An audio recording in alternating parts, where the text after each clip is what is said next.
My name is Sean, and I've actually been on the show before. I told a story about when I experienced some paranormal type situations in my childhood homes. The experiences had dwindled off for most of my early adulthood until around 2020.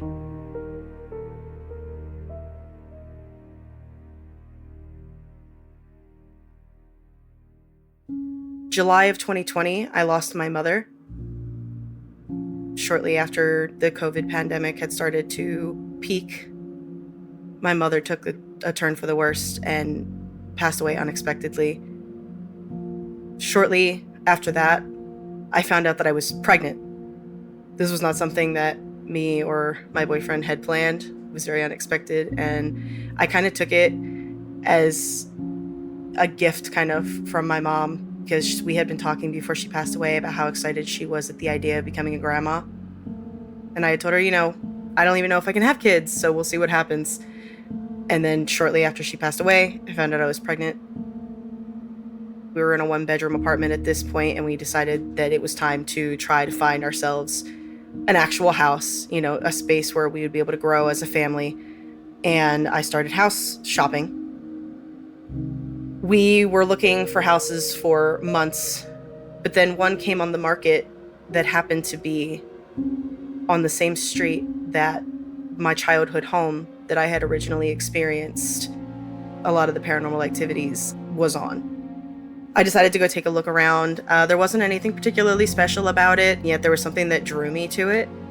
I can't explain what it was, but there was just an energy in the house that pulled me to decide to try to convince my husband that this is the house that we need to buy.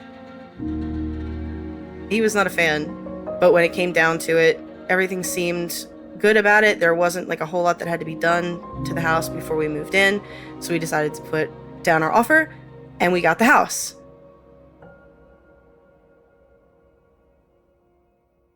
December of 2021, we moved into the home, and that first night, things got weird.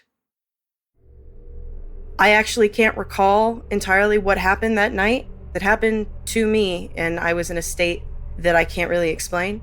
So I'm going to let my husband, Gordon, take over for a moment. The first night in the house was a hectic one. Unpacked everything as we could, and we decided, let's just go to sleep. We're all exhausted. Let's just go to sleep and relax. And we're laying there. We finally pass out. Felt like minutes. Early morning comes, and I feel this jolt on my chest, like someone hit me. I look over to my right. My girlfriend at the time is right next to me. She looks funny. Her eyes are open, but she's not really saying anything. She's kind of just like looking at me. And I'm like, are you okay? And she's not responding. It was strange for like a second or two, and I was just like trying to, nudge her and stuff. And all of a sudden, she just starts speaking in like tongues almost. Saying different names I didn't recognize. She was like speaking multiple languages all at once. It was a very strange situation. And I'm thinking, okay, maybe she's having like a stroke or something. I wasn't even sure. So I'm like, okay, so try to wake her up or something. So I'm just trying to wake her up, and she's just flapping her arms around and yelling and trying to get my attention, even though I'm literally staring at her. It felt like she was almost possessed or something. Like she was like being taken over by something. This is early in the morning too. Sun's barely coming up. So I'm trying to hold her up. I physically had to hold her up with my shoulder in the bed to try to keep her up without laying down. Trying to shove apple juice into her throat, and then finally, as I get probably a cup and a half down her throat, she's finally kind of saying English words. The weirdest part is she had no recollection of anything. We had full different language conversations trying to decipher what we were trying to say to each other, but she was just only halfway there, and her eyes were just glazed over. One of the weirdest situations I've ever experienced in my life.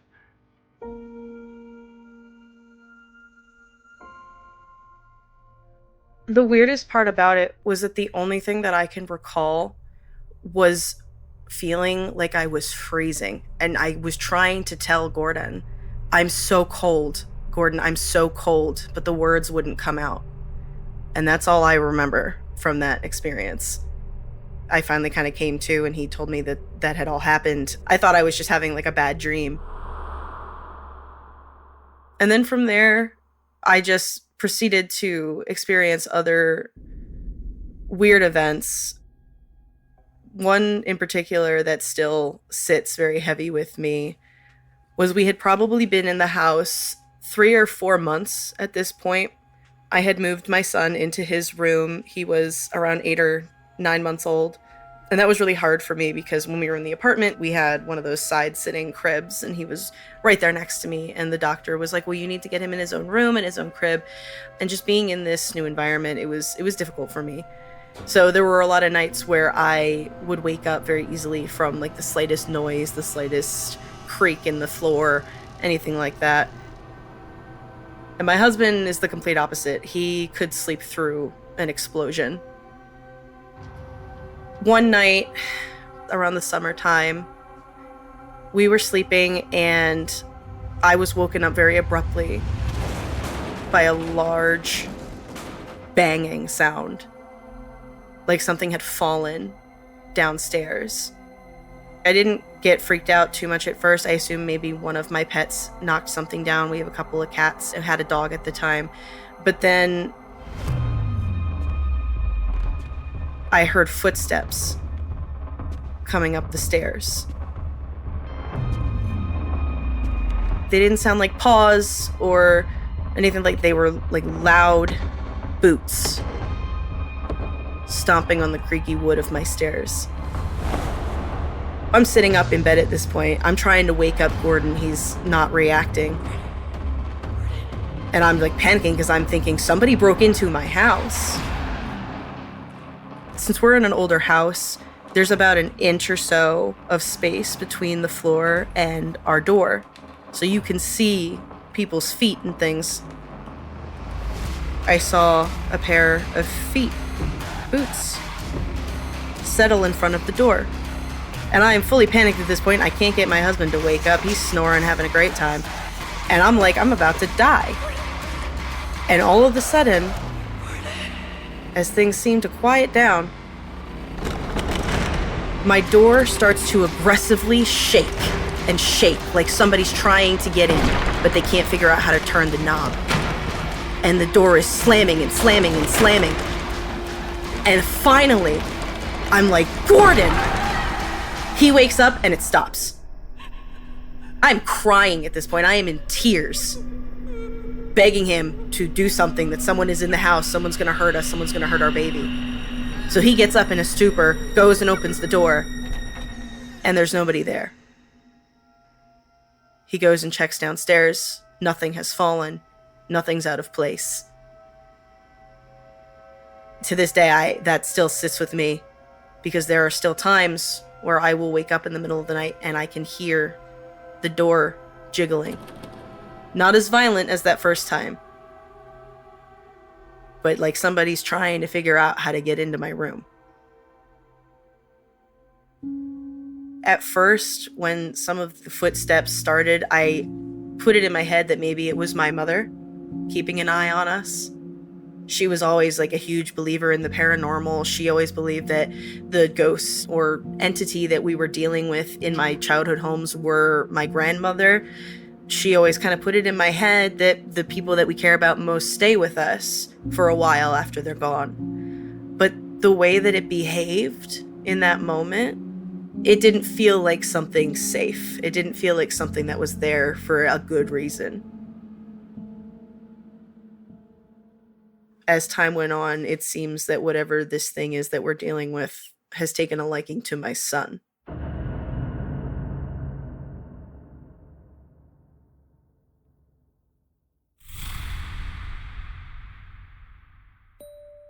Alec, my son, turned 1. He was just learning how to talk, and he would just like giggle and kind of like whisper to himself in bed. We didn't think too much of it at first. until one particular night. We have this video baby monitor that when a sound goes off, it'll turn the video on so that you can see into the room. We had it at the time face down, right, so that we could see him in his crib. This particular time, the monitor turned on and I just heard like a grumbling. I couldn't figure out what it was. At first I thought maybe it picked up like the air conditioner or something in his room, but it was kind of like a brah, brah, brah kind of sound.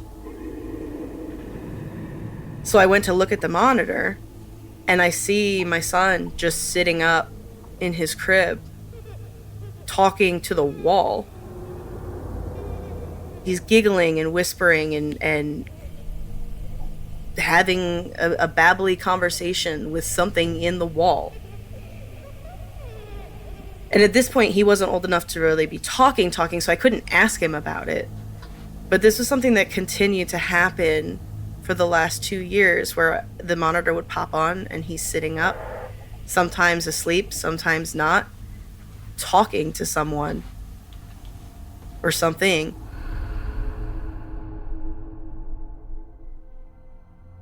One particular night when he was around 2.5, he was in a twin bed that we have in a frame that's like on the ground because we didn't want him to fall out of bed. And this night, the same kind of thing happened where the monitor turned on. There was a weird, scratchy, grumbly sound. And when I went to check, Alec, my son, was sitting up in the middle of the bed, just staring straight ahead. And I'm looking at him, and I see the room is dark, and yet there was just in the corner of his room behind his bed, there's just this giant black figure. And I'm thinking I'm seeing things at this point, and I'm getting ready to go up there. I put one foot on the step, and my son looks up at the camera. He goes, "Mommy?" In that moment, the darkness disappeared. And he just laid back down and went to sleep. I was just frozen on the stairs, not sure if I actually saw what I saw. It's unsettling because I don't know if whatever this thing is friendly, if it's got a motive, or why it seems to suddenly be attracted to my son. My son's obsessed with ghosts. I'm not sure where he even got the knowledge of ghosts. He asks my husband to play ghosts with him every night. He wants him to put like a sheet over him and go, ooh, and like pretend to be a ghost. No idea where he even learned that word. Just this morning, I went in to get him to go to daycare. And he gets up and he goes, "Mommy, guess what? My friend did exercises with me after Daddy left." I was like, "Who's your friend?" And he just goes, "I don't know." Part of me wants to think that maybe it is my mom watching over him and coming to see him. But the way that whatever this is treated me and treated my husband, it's hard to be confident in something like that. There was a time recently, Alec was in the living room playing. We were cleaning up the kitchen. I had just let the dogs out the back door. I turned my back to where we have like their water bowl. And when I turned back, there was a dead mouse lying next to the water bowl.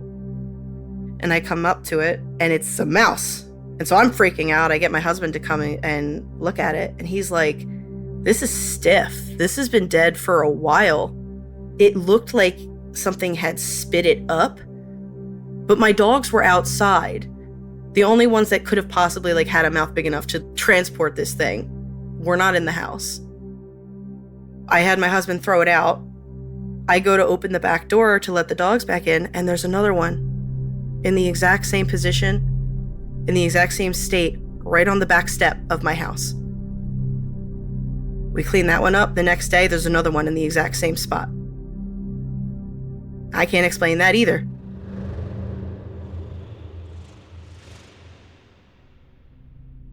One time I was trying to get him out the door, And it got to the point where he was getting very, very upset. And I'm like, dude, we've got to go. We've got to go. You have a doctor's appointment. Like, we can't be late. And he got very upset. And he looked at me and he went, Mommy, no. And as he yelled no, my bathroom door slammed shut. I've heard a lot in the past about how like ghosts will react to emotions of the people in the space that they are residing in. So I can't help but wonder if that was the ghost taking his side to try to get me to leave him alone. But a lot of the times when there are arguments happening in the house or my son is throwing a fit, that door will slam. I don't know how to explain it. In my previous story, I had talked about the house that I lived in that's on the same street, and at that time when my mom and my aunt were fighting, the lights all shut off and things were slamming, and so part of me feels like it could be the same thing, where it seems like whatever it is reacts when there's a lot of negativity going on in the house or negative emotions. It doesn't feel the same, if that makes sense. This whole street is just weird. There's been a lot of rumors between neighbors about seeing figures just standing across the street looking into windows. Whatever we're all seeing don't seem to be aggressive or threatening, but they're there, watching. So I don't know if I made a mistake moving back here, moving back into this space where I had once dealt with this stuff before. But that's a genuine fear of mine and a genuine fear that I have now accidentally passed whatever this is from me to my son.